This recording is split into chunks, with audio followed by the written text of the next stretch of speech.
Selfridges Body Talk season in association with the Pool. I'm Sali Hughes, I'm a columnist at the Pool. I have Anna Jones, who's the food columnist on the Pool. We have Muireann, who has a fitness blog and kind of general lifestyle blog. Leo Pemberton, who is a registered dietitian, and then Hadley Freeman, who is a columnist and my colleague on The Guardian. Hadley, you and I have written a lot criticising the wellness phenomenon, but people are eating more vegetables, they're eating less sugar, they're eating less junk generally, they're into fitness. What's your problem? Yeah, what's my deal? The wellness bloggers around at the moment are particularly untrained and particularly have no actual scientific and nutritional knowledge and end up giving advice that I feel skirts incredibly close to food fetishization, food phobia, and eating disorders. Do we feel these Instagram posts are disingenuous? Muireann, I was reading your blog. You I rant on both of them. You said, look, ultimately everyone is free to use their Instagram accounts how they choose. No one can dictate how you present yourself. Though I do feel with fitness, you do kind of have a responsibility to keep it somewhat real. Yeah. Can you expand on that? So I made a decision when I started my fitness blog. I love moving. I love being active. I love sweating. I love all of that. I'm very clueless about food, so I'm not going to talk about it. You don't bring that into your... I make it explicit. I get emails from PRs all the time, and I say I do not discuss food, nutrition, any of that, because it's not my wheelhouse. I don't know about it. And I don't want to be giving out kind of false information and doing what certain bloggers who've been mentioned already have done. In preparation for this talk, I looked up lots and lots and lots of these people, and pretty much every one of them said that they were gluten intolerant. So gluten, I think, is the big one, where everyone thinks that they're intolerant of it. What are you seeing in clinic? So everyone's telling you they're cutting out gluten. People are cherry picking from each ideology. Right. So then what we have is some people going gluten-free.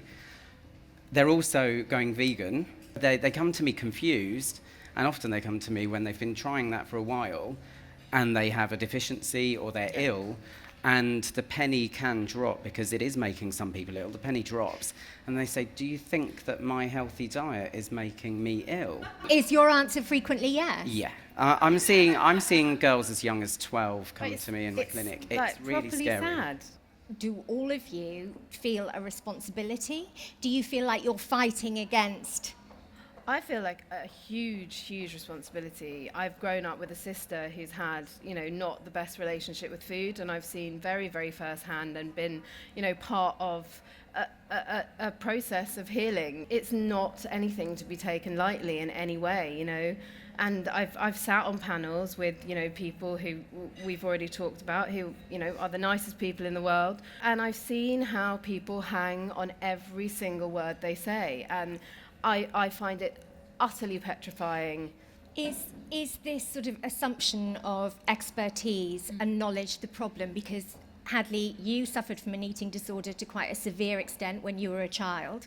And we have always said in previous discussions that it's such a knee-jerk thing to say, skinny models cause mental health problems. And we've always been quite dismissive of those sorts of triggers. But actually, you're not dismissive of this as a trigger. Like, just to give some background, I had very severe anorexia starting from when I was 13, and I was in hospital for 3 straight years as a teenager because every time I came out, I almost died. So it was very severe, and this was in the 90s. This was before cutting out food groups was cool, so I feel like I'm a kind of hipster of wellness.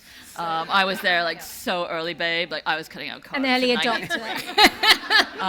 These wellness bloggers are saying, everyone should eat like this, everyone can eat like this, and if you do, your life will be good. And they have no sense of responsibility about this. When I talk to them and I say, do you have any concerns about eating disorders? It's like, whew. Yeah.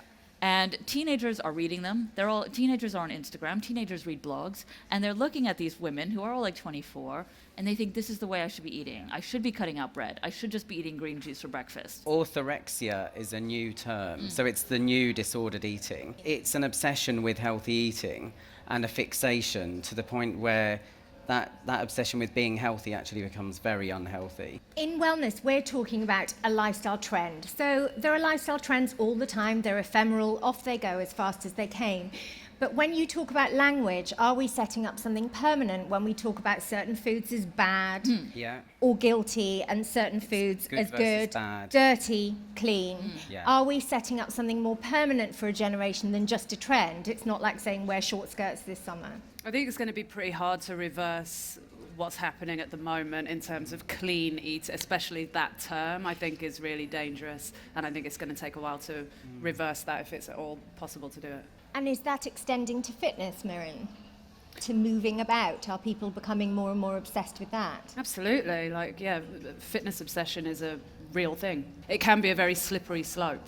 I know people who are going through it, where it's kind of one workout is not enough. I've got to do 2, 3 in a day. This whole wellness thing, I mean, let's be honest, it's just a euphemism for being thin. Yeah. And no one's saying that. And that's because the idea of dieting is now seen as very low rent. It's a bit Rosemary Conley. And no one wants to say they have to work at being thin. That's seen as very uncool. Like the aspirational is effortless thinness. Yeah. And effortless thinness is eating a plate of veg because that's just for health. That's all this is. And that's why these girls use Instagram all the time, because they're all very thin.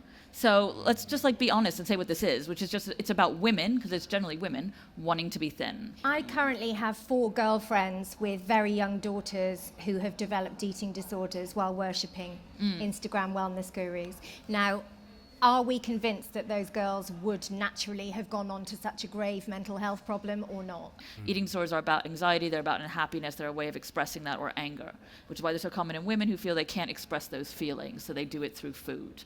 But I think if there are people around saying this is the aspirational way of living, and this is a way to live if you're a young woman that will guarantee happiness and sexiness and popularity, you will channel your anxiety into that. The word health, I think you kind of touched on it, Yeah. is now kind of a euphemism for thin, you know, and a lot of the Instagrammers that we're speaking about, a lot of blogs have the word health in it, but it's essentially all roads lead to thin with that. And I think because the word health is involved, young girls see that, you know, anybody looking at Instagram sees that and sees all these weird dietary restrictions that people are putting themselves on, or these crazy workout regimens that people are doing, and think, oh, well, but they're saying it's healthy, so, and it's going to make me look like that.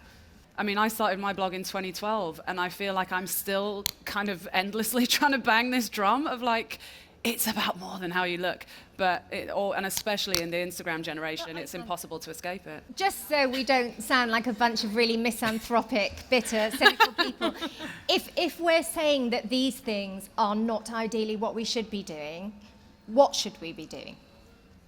Well, a healthy, balanced diet is not... So what does that look like for you? So, including all food groups, or as I've said, if you're veggie, that's fine, you can tick all of the boxes. For most of us, eating more fruit and veg is a great thing, and that's the big tick that you can take from these food bloggers. But including lean protein, including, you know, nuts and grains. I'm going to throw it open to questions. Please put your hand up and let me know if you're directing your question at a specific person. Otherwise, I'll assume it's for everyone. Hello. Lots of these bloggers are using foods that are essentially unbranded, so we've just been talking about superfoods and so on.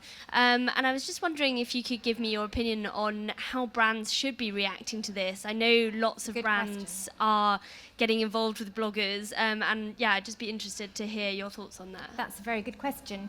I think really it's our responsibility as people who have a voice in the food industry or in the media or in nutritional fitness to actually, you know, put pressure on those bigger brands. And sometimes it feels like selling out to be working with those bigger brands, but actually that's where, you know, the meaningful change can happen, I think. Hello, hi, thank you so much for your talk. So obviously we've spoken about the negatives, but actually, you know, what people should we be following? I mean, there are people who I've read who really got me interested in this in the first place. Like the science writer for The New Yorker called Michael Spector has been campaigning against these phony experts for years, and I started reading him probably about 10 years ago. And then the food writers I love, you know, Anna, I love Felicity Cloak in The Guardian, I love Diana Henry in The Telegraph. Like, you know, if you Google like dietitians and stuff on Facebook, on Twitter and stuff, you will find people who you can follow. The Angry Chef is hilarious, who really brings down these people. Michael Pollan in The New York Times. My thing is, as a blogger, I'm always going to advocate. There's plenty of people with plenty of things to say, and I think be the change you want to see, basically. If you're not seeing that voice out there for you,